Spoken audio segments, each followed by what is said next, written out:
Well, in another matter before Parliament today, former senior investigator at the Office of the Public Protector Nditsheni Raedani has told Parliament Section 194 Committee that the second Vrede Dairy Farm report was rushed. Raedani is giving evidence at Parliament's Section 194 probing advocate Mkhwebane's fitness to hold office. He's detailed how in one meeting with the then Free State Premier Mkhwebane, Mkhwebane, in an unprecedented move, decided to lead the meeting. Athi Mtongana has been monitoring those hearings. She joins us now live tonight. Of course, Athi, not the first time that we're hearing evidence related to that Vrede Dairy Farm investigation and, of course, the links drawn between Advocate Mkhwebane and Mkhwebane.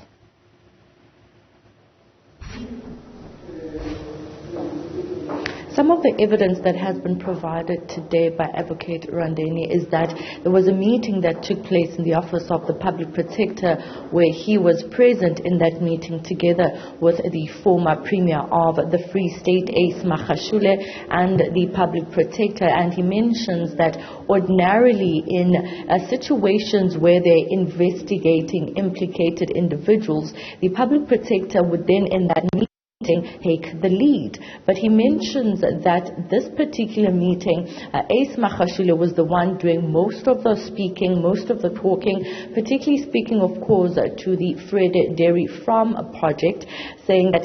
at some point they then left the meeting as investigators and left Advocate Mkhwebane with Mkhwebane, and he referred to him in this instance as, of course, the then Secretary General of the African National Congress. Even mentioned that the Public Protector then proceeded to ask for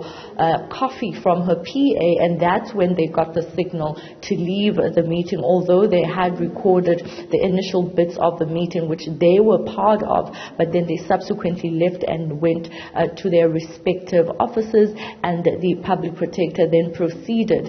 in that meeting with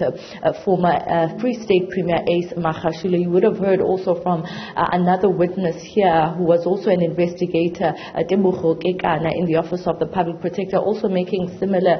claims about how Mkhwebane and Mkhwebane got free passes from the Public Protector, wherein they claim that she went as far as to give instructions not to implicate them in adverse findings.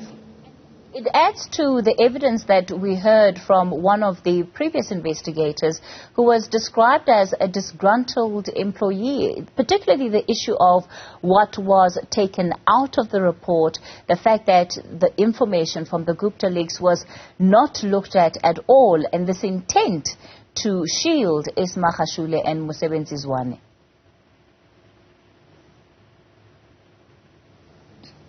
Yes, Kathy, again, it speaks to the evidence of Mkhwebane, who also mentioned the issue of the Gupta leaks and how they were given instructions, particularly by Mr. Ndo, who we don't know at the stage whether will be called to come and give testimony before these hearings, because his name has actually been mentioned quite a lot. And what we're hearing then from these witnesses is similar claims about how the issue of the Gupta was intentionally moved out of the investigations as per the instructions that they were given, saying that the directive might have come from Mr. Ndo, but their understanding is that it might have directly come from the Public Protector herself. I want to talk about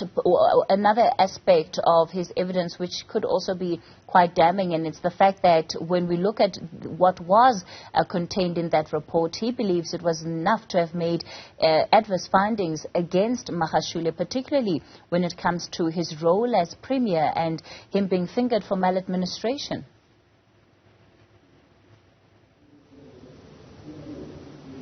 Yes, Kathy, he mentioned how he struggled to even get information out of the former Free State Premier. Similarly, once again,